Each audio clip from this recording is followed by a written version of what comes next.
Folks, let me give you a little bit of story time, okay?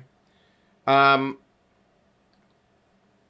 just interestingly enough, with some of the NAR, anytime I say NAR, I mean the National Association of Realtors. So when I say NAR stuff, I mean the stuff that Janet is aware of, and some of you may also be aware of that don't worry about for the sake of this class. But this is not the first big lawsuit that has happened in a class action style in the real estate industry. There was an older one. And I'll talk about this lawsuit in a second, but let me give you some story time. Once upon a time, okay, brokerage in real estate was a very mom and pop business. You didn't have all these giant Keller Williams and Coldwell Bankers and, these huge institutions. That's been something in like the past 50, 60, years that this has really come about. And so it used to be a much smaller mom and pop kind of operation. And so back in the day, folks, every single broker, I want you to listen to me, represented the seller. Back in the day, if you owned a house and you needed to sell it, you called a real estate broker. And that broker would advertise the house for sale. And then unrepresented buyers that were interested in the home, would call up the listing agent. Your agent would show them this house. And if they bought it, great. And if they didn't, they didn't. That's how it worked. And so, of course, every single broker worked for the seller. I'm going to say this very loud and clear. Buyers did not have representation at this time. That wasn't a thing. Only sellers had representation. Everybody grasping what I'm putting down here? So this went on for a while until, and I'm going to paraphrase a little bit to help you understand the transition of things. Once upon a time, this happened, and a listing agent took a buyer to go see a house, and this buyer is like, I like the house, but I don't think it's going to work for me. And when a buyer said that at the time, they just left and they went on to the next one, right? They continued looking at houses until they found one, and then they ultimately would buy one when they found it, they liked it. And so here's what an agent did. They had this epiphany, right? And so I'm going to use some of y'all as an example. Let's say that I'm the listing agent and I had Bree F. Okay, Brianna Farmer. She is a buyer. She calls me up. I show her my listing and it doesn't work for her. And she says, well, Seth, this doesn't work. I'm really looking for this, this, and this. And I think to myself, you know what? Barry has a listing like that just down the street. And so I pick up the phone and I call Barry and I say, hey, Barry, listen, I got a buyer who did not like my listing, but everything she's describing is sounding a lot like your listing. And Barry says, well, great, send her over. I said, well, hold on, Barry. Now, here's the thing. Now, listen, I was nice enough to pick up the phone and call you, Barry, and I'm going to make this connection. And listen, I'm not going to be able to sell my listing to her. But here's what I'm thinking. If she buys your listing, why don't you give me a little something, something for helping you get this thing sold?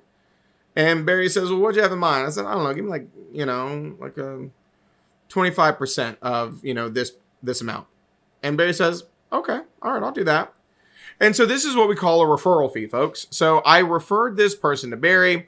So Bree goes and meets Barry. She sees Barry's listing. She likes Barry's listing. She buys it. Barry sends me a check for 25% of a certain amount of money. And that is a referral fee. Everybody still with me? So this went on for a very long period of time. And so let's say that I do this again. I've got a new listing on the market. Lisette calls me. She's an unrepresented buyer. And she doesn't like my listing, but she starts describing what she'd be interested in. And it sounds a lot like Bridge's listing. So I pick up the phone and I call Bridge. I said, Bridge, you want to do this referral thing? I got a buyer named Lisette. I think she'd be good for your listing. And Bridge says, listen, I'm all for it, Seth, but here's what I'd like to do. I said, what you got? He said, I'm really busy, so I'll make you a deal. How about you bring Lisette to my office and I'll give you a copy of the key. You take Lisette to go see the property, and if she likes it, you write up the offer with Lisette. And when all is said and done, because you're having to do some of the work, you're saving me time, I will give you half of the commission I was going to make. I'll split it with you. I say, well, hold on there, Bridge. This sounds like a sweet deal. All right, let's do it. So I take Lisette over to Bridges' office. We pick up the key. We go to the house where Bridges' sign is in the yard. And I show Lisette this house, and she likes it. And she puts in an offer. I draft it up with her, and we submit it, and the seller accepts it. Okay? And Lisette buys this house. Here's my question to you. Who did I work for?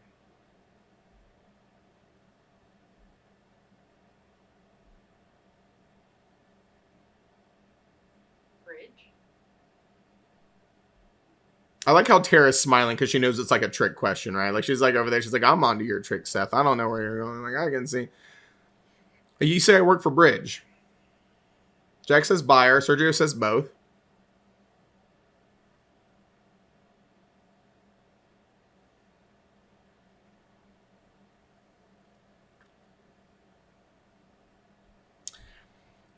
Bridge is going to be the easiest answer. And it's the right answer. Folks, let's talk about this.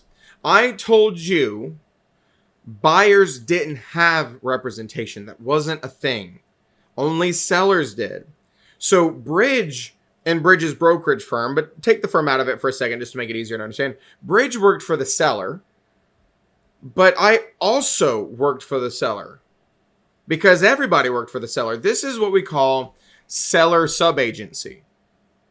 Because Bridge probably worked for ABC Realty. I probably worked for XYZ Realty. But there we were, both working for his seller. Seller subagency. This third bullet point right here. A very specific thing. Now, this can happen in a firm. And it can happen between two cooperating firms. But before I take this any further, let me ask you the supplemental question. Who did Lisette probably think I worked for?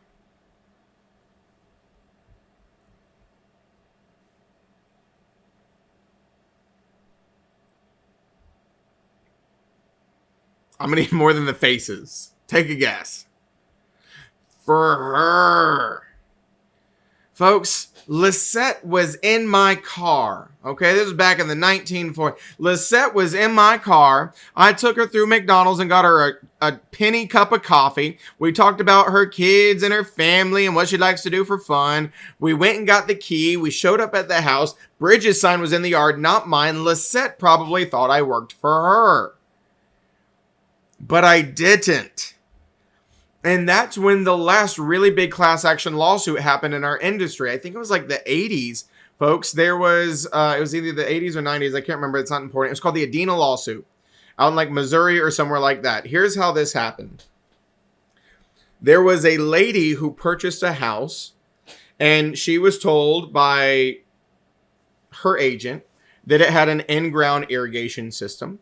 She closed on the house, and after she closed on it, she realized somewhere or another that she did not have an in-ground irrigation system.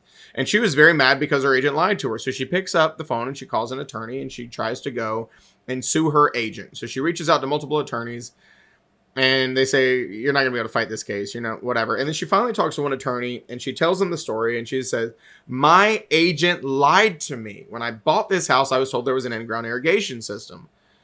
And the attorney says, well, hold on, man, back up. Did you just say when you bought the house? And she said, yeah. He said, ma'am, you didn't have an agent. Buyers don't have agents. And that's when it clicked. And this attorney saw this opportunity for big money.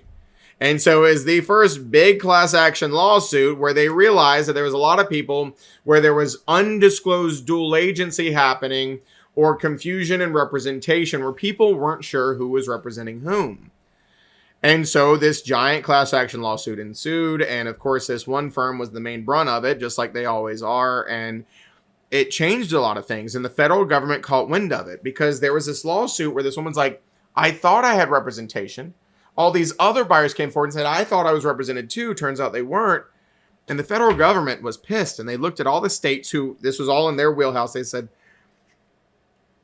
y'all fix this or we will. So what the federal government says, and when the federal government says that to the state governments, they're like, well, hold on. Folks, what is the easiest way to fix the issue of buyers thinking they have representation when they don't because buyer representation doesn't exist?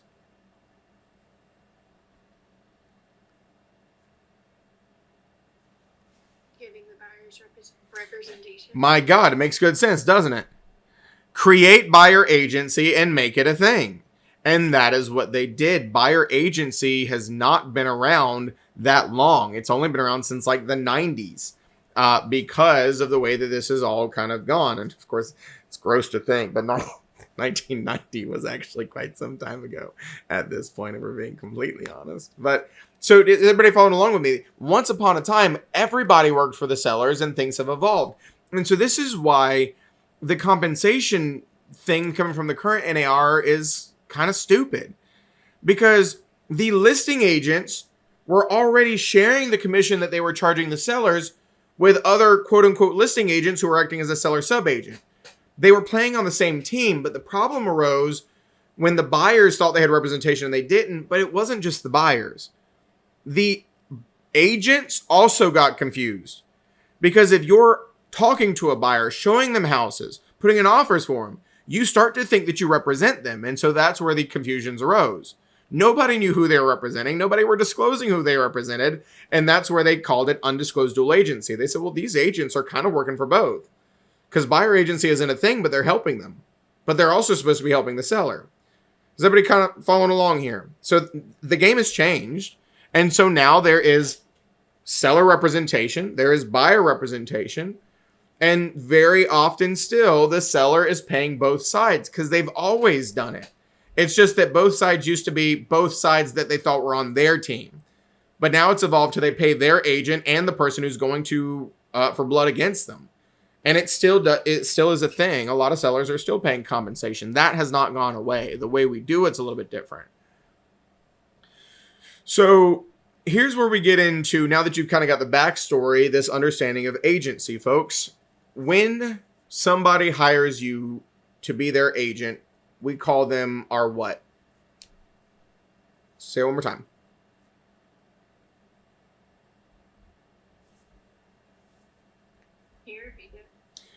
Client. Yeah, when somebody hires us to be their agent, what do we call that person? A client or a principal, right? Everybody's good with that. And then everybody else is a customer. So when you see this word right here, single agency, that means we are representing one party to the transaction. That's it. That's all single agency means. One party to the transaction.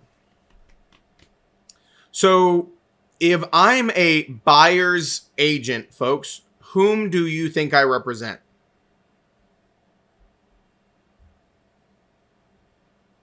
It's kind of silly to ask, right? But trust me, we've got to. Buyer. So if I'm the buyer's agent, I represent the buyer. And so if the only person I care about in the transaction is the buyer, that's single agency. So what does that mean for the seller? What is the seller to me?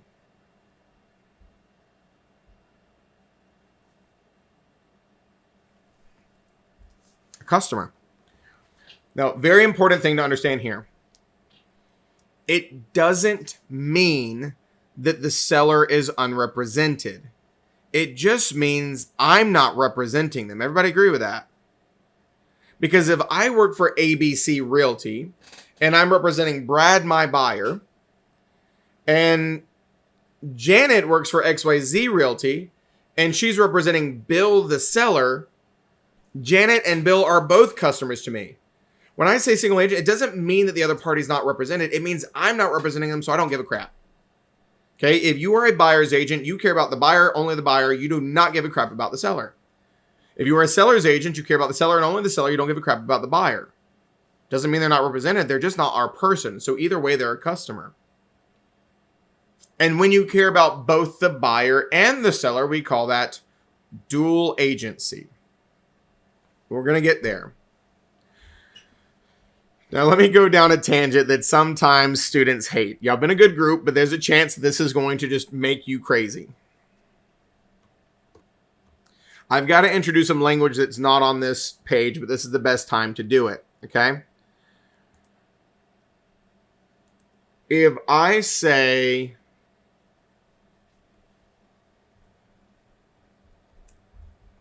listing agent, who do I represent?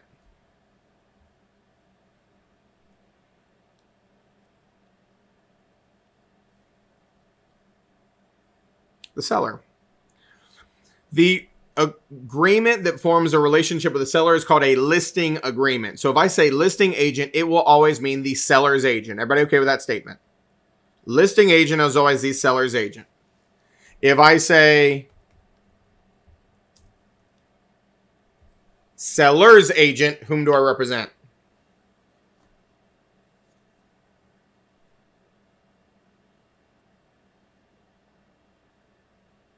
Still the seller, right? That is a possessive S. Seller's agent, the agent of the seller. Those two words, terms are interchangeable. I promise. Always, always, always. Listing agent, seller's agent, same thing. Everybody okay with that? Okay. How about, oops, let me leave this blue. And let's do red for this one. So yet again, if I say buyer's agent with a possessive S, that means you represent who? The buyer. Buyer's your person. Of course, if you represented both, we'd call it dual agency. But let me throw a curveball in here. What if I use the term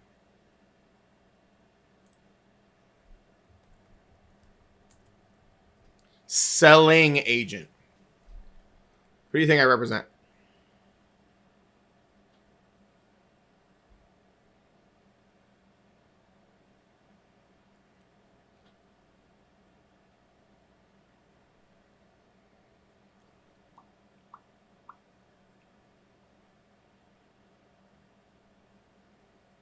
The answer is, who the hell knows? Selling is a very dangerous word for the sake of this class. Selling never dictates your loyalties. Here's why, folks. Selling is an action. Basically, when we're talking about selling, that means you are assisting a buyer. It doesn't automatically mean you work for a buyer. Let me give you a prime example. Have any of y'all ever been into a store called Best Buy? Antonia says yes. What happens when you go into a Best Buy, folks? Sergio, you worked for them? What did they tell you you had to do every single time somebody walked past you, Sergio?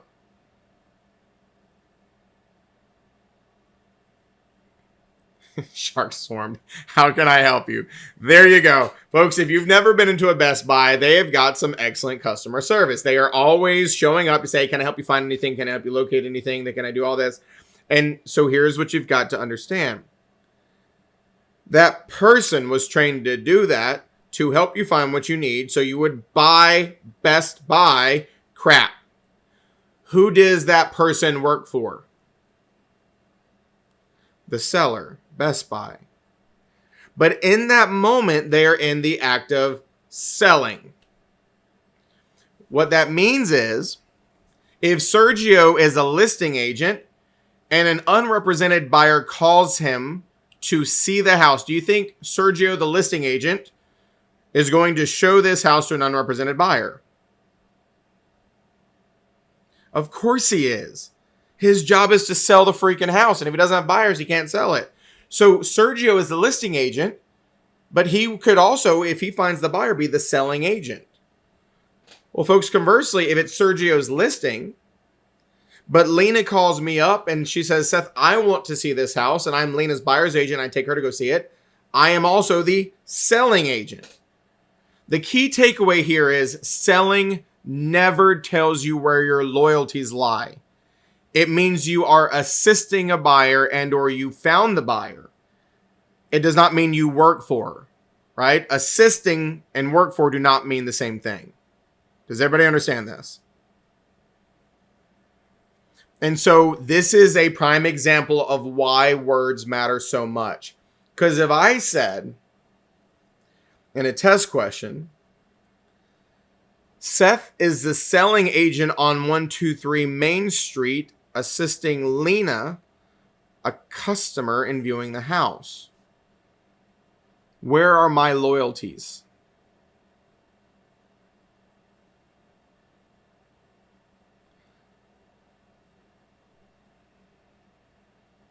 I'm going to say it again. Seth is the selling agent on 123 Main Street assisting Lena, a buyer customer.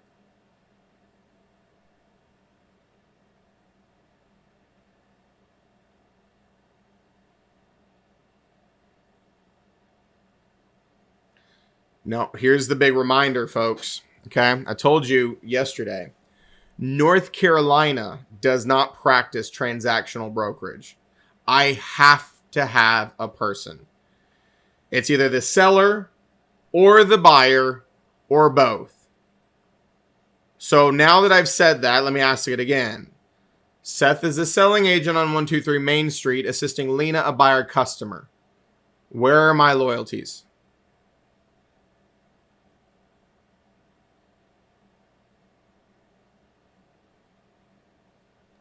Thank you, Bill. The seller. That word customer says Lena is not my person. I told you how critically important those words are. Customer, not my person. Customer, not my person. Seth, the selling agent, is assisting Lena, a buyer customer. That one word right there tells you I don't care about Lena's well-being. I will take her to the cleaners. Does everybody understand? Now, if I said,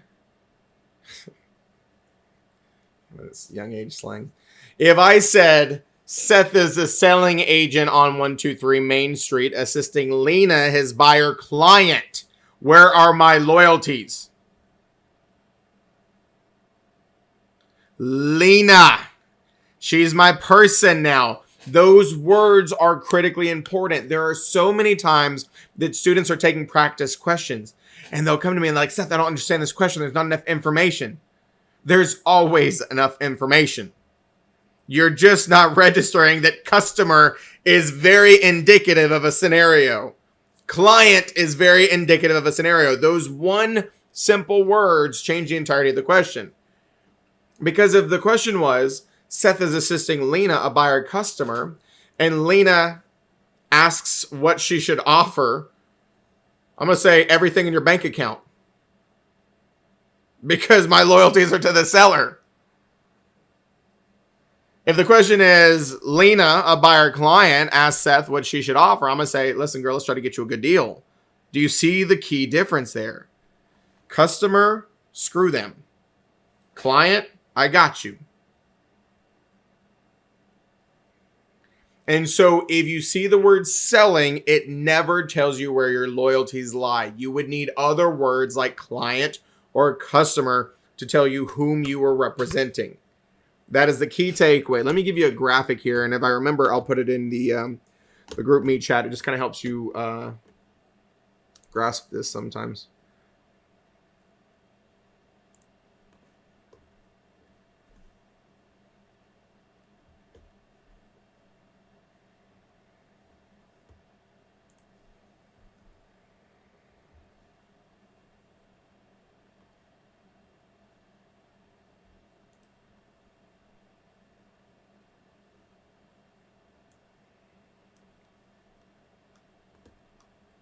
Let me find it here.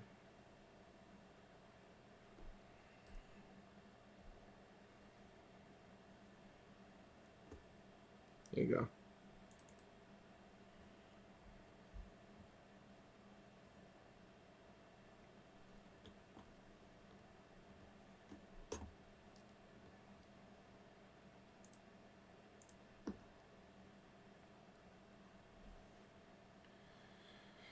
So listing, I told you, is always going to be somebody representing the seller. Selling is somebody assisting with or working with a buyer, okay? The problem is, and I've heard other instructors try to teach this, and it gets really convoluted, folks. There's never a realm. If you want to get technical, listing is the act of marketing a property for sale. It's kind of an action, just like selling is kind of an action. But listing agents always work for the seller, because if we did not have a listing agreement in place and a seller was selling their property themselves as a for sale by owner, would I be any part of that in any way, shape, or form? If they didn't hire an agent, they're doing for sale by owner? No. Listing agents don't exist in for sale by owners.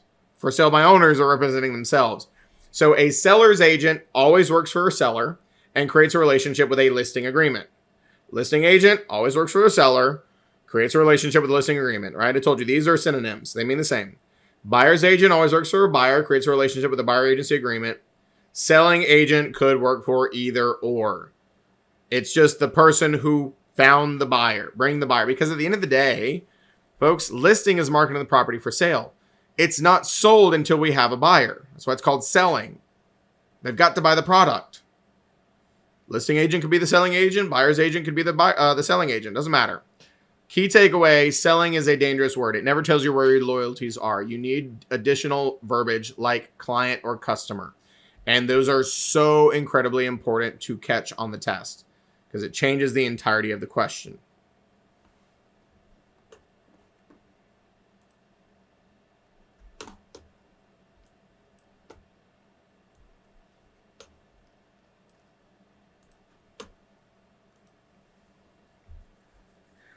So let me figure out what I want to talk about in the last few minutes because I don't want to get too in depth.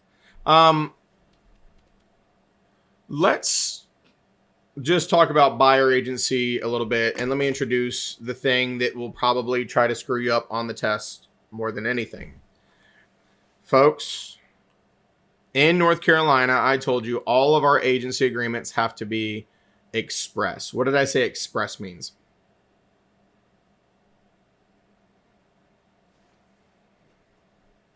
Stated.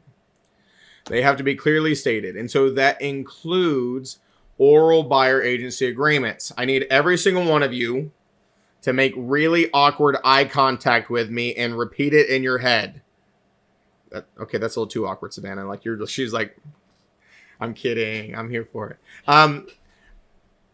Oral buyer agency agreements are legal in North Carolina. Repeat it in your heads. Okay?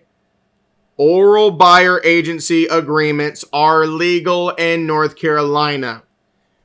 You've got to leave out all of the NAR crap. Here's the thing, Jack. You think that's new. I'm going to tell you, I'm going to be completely honest with you, Jack. Once upon a time, I was a newer instructor teaching this.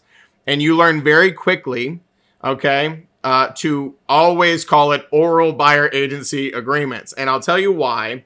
Because the biggest thing we teach, and y'all get a laugh out of this. The biggest thing we teach is that when you're doing an oral buyer agency agreement, they are non-exclusive and open-ended always. Meaning, you can never bind somebody to work with you and only you in an oral buyer agency agreement, and there is no period of time. And so here's the thing you're going to appreciate. I would always compare an oral buyer agency agreement to dating. And so let me give you the story here. Folks, have you ever been out on a date with somebody and you're on this date with somebody for the first time and they look at you and they say, we should get married. This is going great. Does that seem like it makes sense to you, right? Should anybody be asking for you to get married on a first date? That's probably not a normal thing, okay? I'm just going to say that's probably a big red flag. And so the reason oral buyer agency, yeah, there you go, red flag. The reason oral buyer agency agreements exist, folks, imagine a world, and I say they exist, legally they do, technically they don't get so caught up on it. Imagine a world where you meet a real estate agent for the very first time, and this is kind of the world we live in now. They look at you and they say, hey, it's so nice to meet you for the first time. Please sign this 6-page document binding you to me for the next 6 months. How many of you feel warm and fuzzy about signing a 6-page contract with somebody you just met for the first time? Not necessarily. And so I've always compared it to dating, right? The whole purpose of oral buyer agency agreements is just like dating. Let's go on some dates. Let's figure out if we vibe. Let's make sure we get along. Let's make sure that we want something more committed. And then if we decide we want to be in a relationship, aka Facebook official, you would have to sign a written buyer agency agreement. And at that point, you can't date other people. But folks, when you're dating, right? If we're not in a relationship, you can go on a date with me, you can go on a date with him, you can go on a date with her, whatever, because that's dating. You cannot bind anybody. So here's the key takeaway, Jack. When I was teaching people that they're non-exclusive, in my younger instructor years, and sometimes I do it just for funsies, but you've already stolen the joke, so it's fine. I would always say, understand that you can have oral with this person, you can have oral with this person, you can have oral with this person. And I had to stop and be like, oral buyer agency. Because it was this dating analogy, and you're just talking about the oral you can have with everybody. So that's why, as an instructor, I have to say oral buyer agency. Folks, you can have an oral buyer agency agreement with 20 different agents at the exact same time. And that goes back to what I think was Janet. Was it you, Janet, talking about? Your agent, if it was just an oral agreement, you had no obligations to them in any way, shape, or form. Because it's non-exclusive. So oral buyer agency agreements are legal. And folks, I'm going to show you exactly where this is, because this is something that I think a lot of instructors, and this is scary, but this is true. There are a lot of instructors that I think are struggling with this concept where they're teaching their students, oh yeah, oral buyer agency agreements are legal. No, they're not. And your test is not going to test you that way. Oh my God, P. Diddy. Damn, you went there, Raphael. Listen, him and his baby oil trying to slip through the jail bars. If you look, Rule 58A.0104, and I'm not going to make you read the whole thing, but this is the most up-to-date law and rule book in North Carolina at the moment.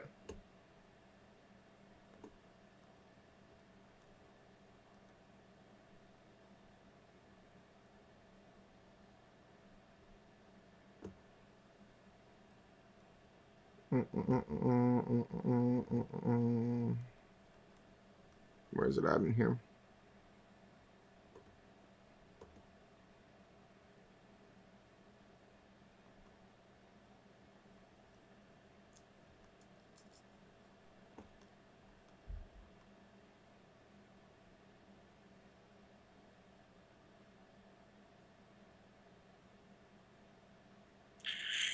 No.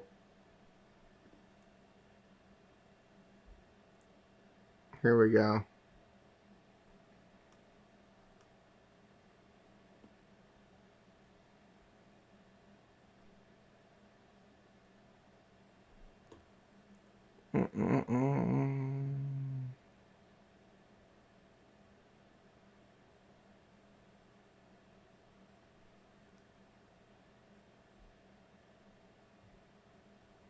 There we go. This is talking about agreements having to be in writing. Every agreement for brokerage services in a real estate transaction, every agreement for services connected with the management of property owners association shall be in writing and signed by the parties. Every brokerage agreement, services between a broker and a buyer or tenant shall be express and shall be in writing and signed by the parties thereto, not later than the time one of the parties makes an offer to purchase, sell, rent, lease, or exchange real estate.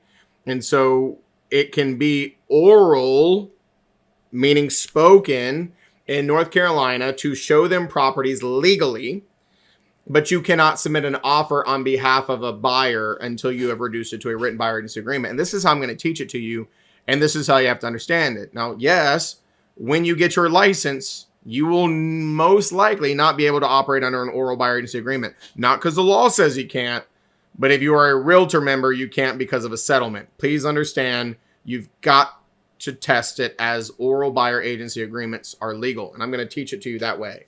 So do not worry about the NAR crap. Do not worry about what it's going to look like for you when you get your license. You got all the time in the world to figure that out.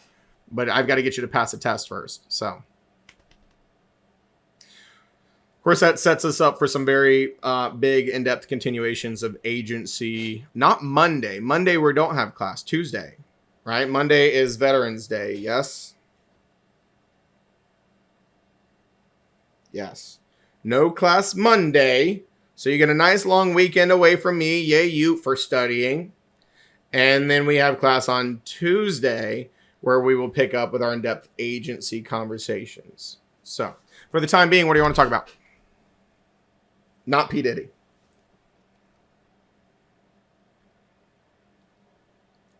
Also not oral.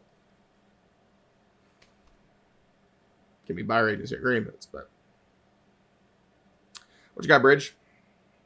Do you use that AI companion? The AI companion, yeah. What does it do? I guess you just hit the tab and then what is it?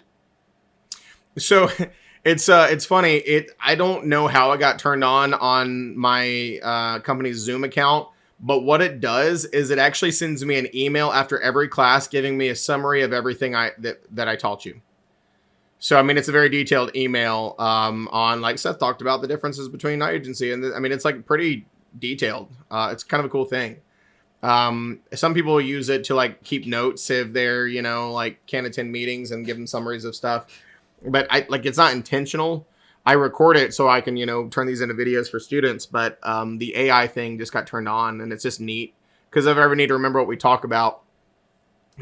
I'll tell you though, when we get into contract law, I always like to bring some obscure lessons in there, not to give too much away, but I always talk about like hiring somebody for murder or like crystal meth.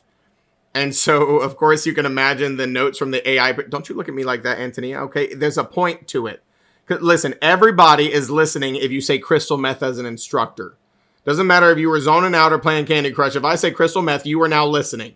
There is a method to the madness. I've been doing this long enough, so don't come at me. But it's funny because I was teaching that one time in a post-licensing class, and I just happened to read the email, and it said, further, Seth cautioned about the dangers of making deals with assassins and the, illegalities of crystal meth. And so it's like, it actually like really like put that stuff in there in the summary report. I was like, oh, okay. So it's a neat little thing. What else? What you got, Lena? So I can't remember if it was like 2020 or 2021 when. Oh, that's all a blur. In Raleigh put his house on the market for like way below the listing price, and he ended up getting like 8 times as much as he listed it for, or something like that. I can't remember the actual numbers on it, but like, would you ever tell your client like, oh, this house we put it lower and we can get so much more, we can get so many offers on it? Like, I don't know if the market was looking that way. I don't know what that guy was thinking putting it so low, but he had like it was on the news and everything because he had so many people putting offers on the house and stuff. Yes. So there is definitely some different strategies to marketing a property. And so at that time, the interest rates were very low. It was a lot of multiple offer situations. That was a strategy because by putting it so low, he got a plethora of buyers and a certain price point, and that created a frenzy, which created competition, which created a bidding war, which created, him to go high. Does that work every time? No. And so there is a time and a place to use that strategy. But it is not in this market right now. In this market, everybody's trying to talk you down. So the more common strategy is either pricing it exactly right or going a little higher so somebody can talk you down. But there was a strategy there. But some agents, use that strategy too much, and then it can end up biting in the butt. Yeah, I got you. Yeah. Genesis, what do you want to know about the lawsuit?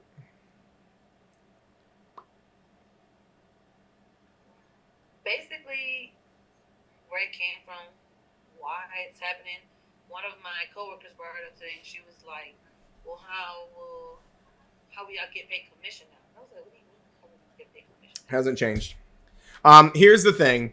The short version is there was a seller who listed a property. Yet again, it's always out west somewhere. I don't remember exactly where it started. I don't care either. There was a seller who recently sold a property, and he was very insistent after the fact that his agent told him that he had to offer compensation to a buyer's agent, and that if he didn't, then, he couldn't sell his house. And so what happens in a standard transaction, we will negotiate with a seller, and we will say something like, and this is how we do it in North Carolina, Mr. and Mrs. Seller, we are going to charge you 6%, and of that 6%, we're going to offer this much to a cooperating buyer's firm.